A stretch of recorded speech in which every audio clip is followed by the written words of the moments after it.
Hello, beautiful people. Welcome back, or welcome to another Bangs audio review. How's everybody doing today? The week or so of celebrations continues, folks. So, at the end of today's video, I'll be spinning up that Wheel of Destiny. Wait, don't skip to the end. Wait. If you can. Anyway, spinning up the Wheel of Destiny at the end to see who the winner of the other set of the Sliivo SL224 will be. So good luck on that. So obviously today's victim, Myer Audio Sliivo SL224, and as you probably have seen in my posts and stuff like that, I've been nothing but absolutely blown away by this set. I am just so happy with it. We did start with a little, it was a little rough at the start. The set that I was sent, I think, had some connection issues, crossover issues with microplaners on the right channel.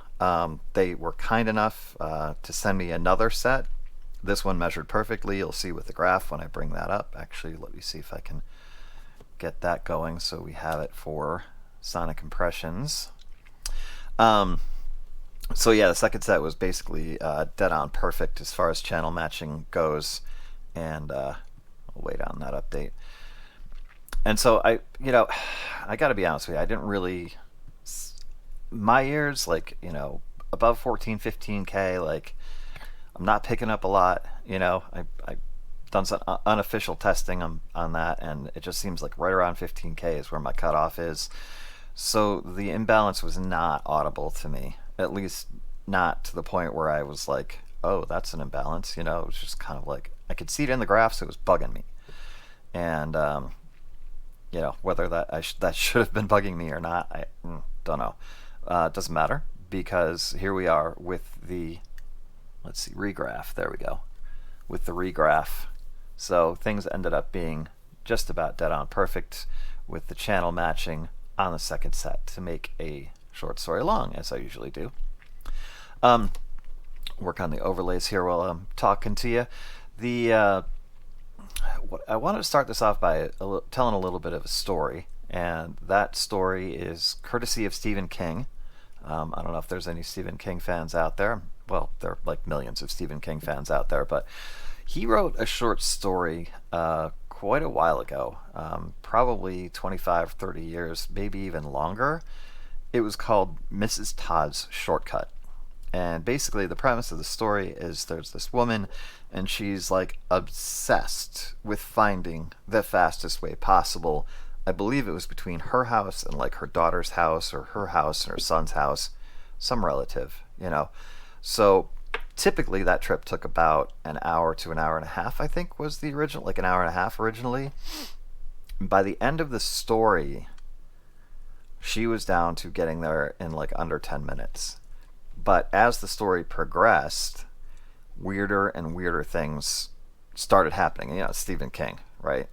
So weirder and weirder things started happening with that. And like she would like show up after like a half hour, and there'd be like these weird creatures like mashed into the grill of her car that nobody had ever seen before, and it just, really like pretty trippy stuff. So the second to last trip that she took, she made it in under 10 minutes, and everybody's like, that's just not possible. What are these weird things stuck to your car? So then she called before she left again, and she never showed up.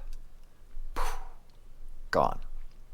So long before Rick and Morty, interdimensional travel was happening in in science fiction anyway.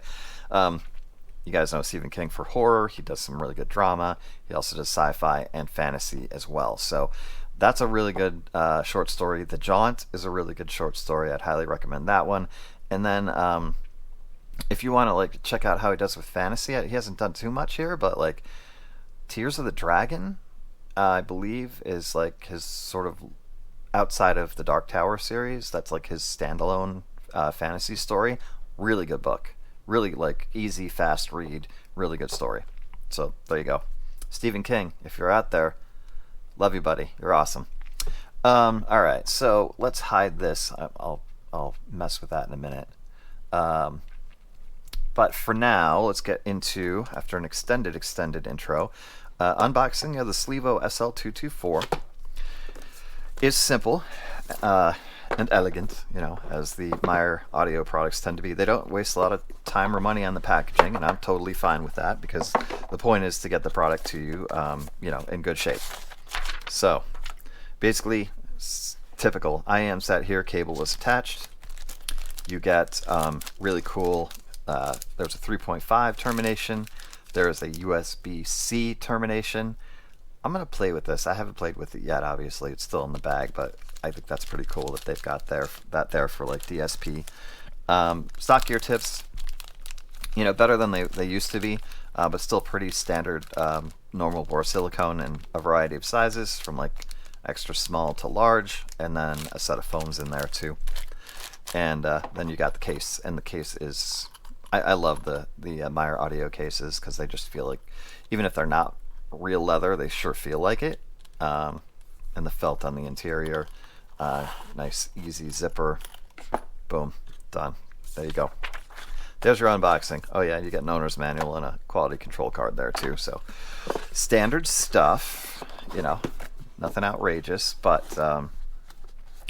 $270, you can get some pretty ornate unboxing experiences. Like Canera does a pretty amazing job with their unboxing. Obviously their IMs are good too, but I don't mind the fact that this is simple and easy and elegant. It's fine. It's nice. So far as the rest of the accessories go, well, that meaning the cable. The cable is, as I said, modular. It's got the nice screw-on locking system. It's also got some friction there in case you forget to screw it on, so that's not going to just slip off on you. But nice, easy change for your different terminations. On the cable itself, it's got a nice feel to it. It does, it's a Myer audio cable, which I think are like mid-high. They're not like Zen cables or IVI, some of that nicer IVI PQ stuff, or nicer nice HCK stuff, but they're definitely good enough for the price point. No need to swap it out. Ear hooks are, they're going to hold them in place, that's for sure. I did swap this cable out for just for fun with the, and this is not an expensive cable, it's like a $20 cable, IVI-PQ nuclear copper, just to see if there was any sort of audible difference in the sonics, and probably not so much. But we're talking about basically the same quality level of cable on that, so shouldn't really expect too much in that respect. Copper makes me think that it's going to be warmer. I don't know. There's enough bass in these that they don't really need to be warmer. I didn't notice them being warmer with the pure copper cable. So configuration, as we get into some specs here for you. Configuration is going to be 2 DDs, 2 BAs, and 4 microplanars. There we go. A 10 millimeter and a 6 millimeter. The 10 millimeter is a composite bio diaphragm. What does it say here? I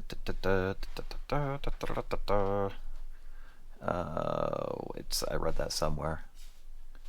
Okay, yeah, it's a bio diaphragm, and then the 6 millimeter is, I think, titanium, and then you have 2 custom balanced armatures. Usually they sort of model those after Sonian or Knowles, so they're probably going to be similar to those. If they're mid-range, they're Sonian. If they're high, they're Knowles. So I'm thinking they're modeled after Sonian drivers. And then the 4 customized microplanars that take care of the high and ultra-high frequencies. Let's see, impedance of 36 ohms, sensitivity 108 decibels. There you go. So a little higher impedance, but the sensitivity is there, so they're not particularly hard to drive. My feeling is on them that they responded better to more power, as some of the nicer IMs tend to do. They tend to open up a little bit more, show a little bit more separation and a little bit more stage if you feed them some power. So, the best pairings were the FIO models, the K11 and the R2R, and sounded really nice with the TA22. Like this is a nice pairing. Just like with the Noble Audio Night, this did really well with that one too. Um, so I feel like the TA22, it doesn't get a lot of love because I think it's more geared towards over-ear headphones. Like I think that's where it performs its best. But it's still good. It's still nice. And got the AO300, which usually just drives my speakers, but I like to plug stuff in there to see how those Cirrus DAC chips hold up, and it's good stuff. Good stuff. So, not particularly source dependent. I just recommend more power if you've got access to it for these guys to sort of maximize their performance.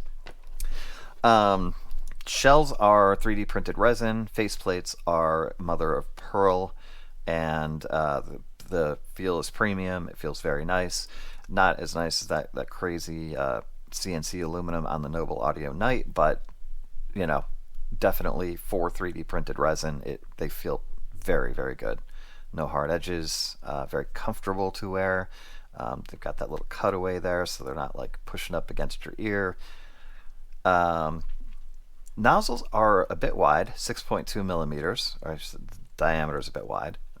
So this could be a little bit of a tough one for if you've got really small ear canals. You might have a little problem getting them in. For me, they were fine. So yeah, no worries there on the fit, unless your ear canals are really, really small, and then they might not feel that great. But yeah, that mother of pearl is just delicious. Obviously it's going to be unique to each set and to each earphone because you're dealing with obviously something from nature, but they are quite attractive, and yeah, they look like they're $270 IMs or $300 IMs for sure. No issues there with the build. All right. Oh yeah, and lastly on the ear tips, the Divinus Velvet normal bore are on there. I tried the wide bore, preferred the normal bore. I did try the Final Type E, preferred the normal bore, and the Pennon Liqueur Black, which were also excellent on these. So I'm saying go normal bore, and that's going to give you the most balanced sound, and then whatever ear tip with that sort of medium or normal bore width that fits your ears the best will be the way to go, because you want comfort and a good seal. And there we are. So on to sonic impressions and the graph. Let's see if I can bring this on up. Now, I messed around with volume on some of this, so there are a couple of outliers, but that was only because I had it at a lower volume. I think that was this one, and where's that sort of red? Where's red? Yeah, there we go. So what you're looking at here primarily is a like dead-on perfect channel match. Like, it's crazy how close these are. All right, let's pull out a couple other ones here so we just get it on mark. Left and right, left and right. There we go. First three measurements were left, next three measurements were right, and then I went back to left on the last one to see how it looked. Oh no, it looks like I did another right there. Oh no, I went back to left. That was where the matching was like dead on perfect. Wasn't it? All right. Listen, I've been obsessing over this. I'll admit it. It bothered me. Like, it really bothered me, the channel matching.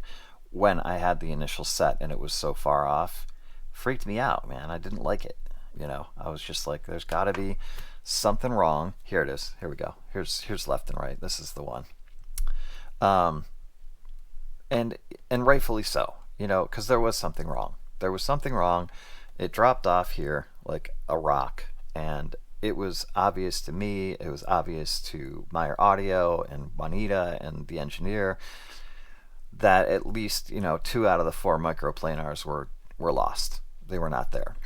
So it was a huge relief to me when I got this back and things looked like this. Because honestly, like it sounded fine. The first set sounded like I was like, oh my god, this set is good. And but you look at the graph and it bugs you. It just sticks in your head. You're like, could it sound better? I mean, should it sound better? Anyway, the good news is the second set was perfect. That's about as perfect as you can get for for a left and right channel match. Um, so we moved forward. It took a little while, but we got there. And thanks, obviously, to those guys for sending the sets out for review. But y'all know I have a little Myer audio bias. I like their house sound a lot. But that aside, all thoughts and opinions, of course, my own. This is a sub bass beast. Like, it's almost haptic. Like it really has that it digs really deep and it has the rumble, like to the point where you're just like kind of like, wow, that's got some resonance to it.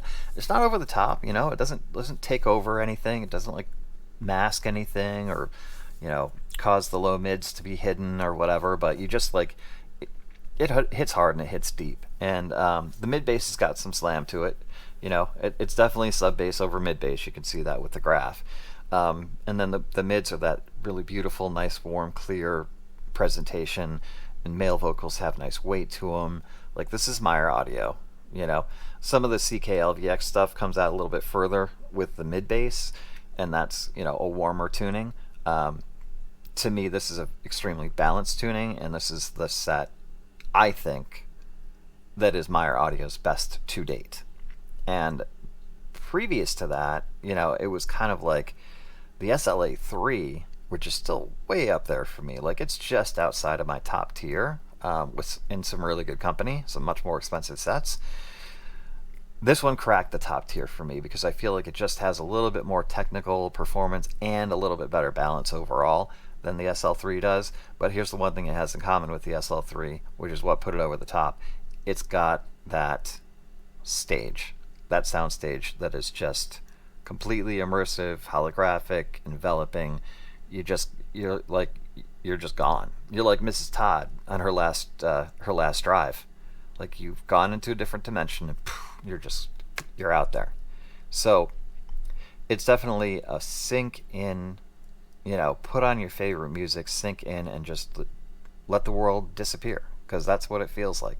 That's what it sounds like when you're listening to them, and feels like. They elicit an emotional response for me, and it didn't matter. It was across genres, EDM and hip hop, and God, I mean, those were just like so satisfying. Metal, fantastic. You could see here that the ear gain is nice and mild, but still has good energy, and it doesn't peak out much above where the sub bass peaks out. So it's, like I said, extremely well balanced. And then the treble it's a little smoother, but that doesn't mean it lacks detail, because the micro details are easy. It's like, it's doing its job. It's very effortless in that, and it extends right out, into the air region. There's no full drop off here. There's still energy, even up at 20K. So I'm not saying it's not an airhead IM. It's not for like total like crazy airhead preferences. It's not going to be there.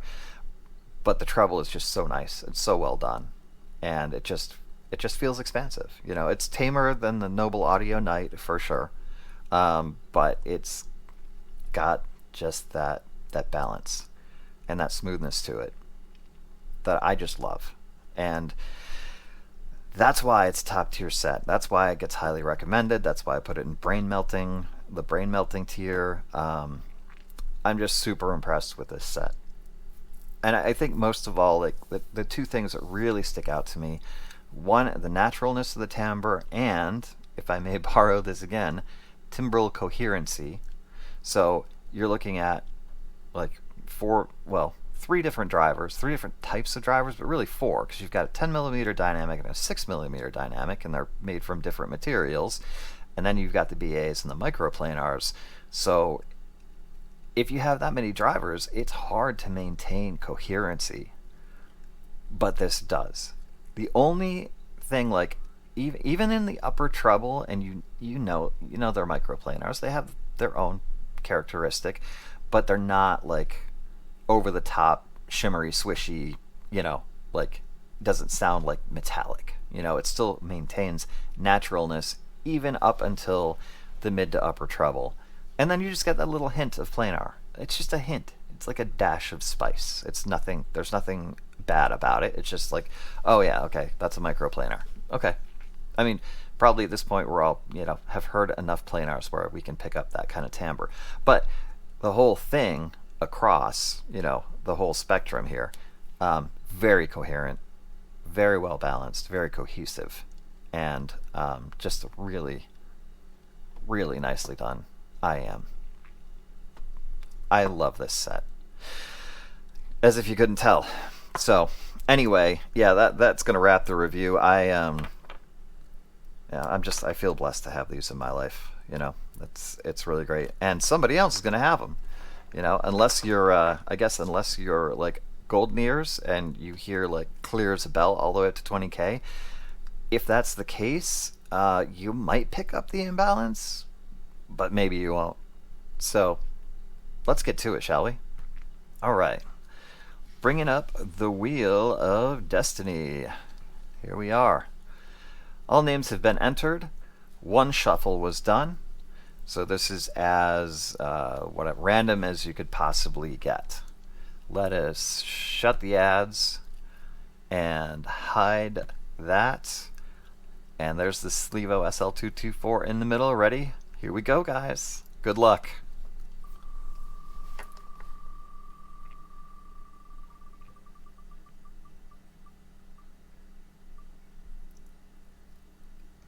Oh my god, Rogue, you won. Rogue, you won. Oh, buddy, congratulations. That's really cool. I'm happy for you. I already have your contact information, so I'll get them out to you when I send the other stuff out that people have won over the past week. Congratulations, dude. And that's really cool. All right. He's been a huge supporter of the channel, so that's why I'm just like, I would be happy for anybody, but the dude's been awesome. So thank you very much again, and congratulations to Rogue for winning the set. That's going to wrap it for the day. More giveaways to come. 2 sets from Harrison and Sciendance, and a customized iPod from Dr. Dan. So the celebrations continue. If you didn't win this time, good luck next time. Be careful, be safe, be nice. Love y'all. Nothing but peace to you, and we'll see you soon.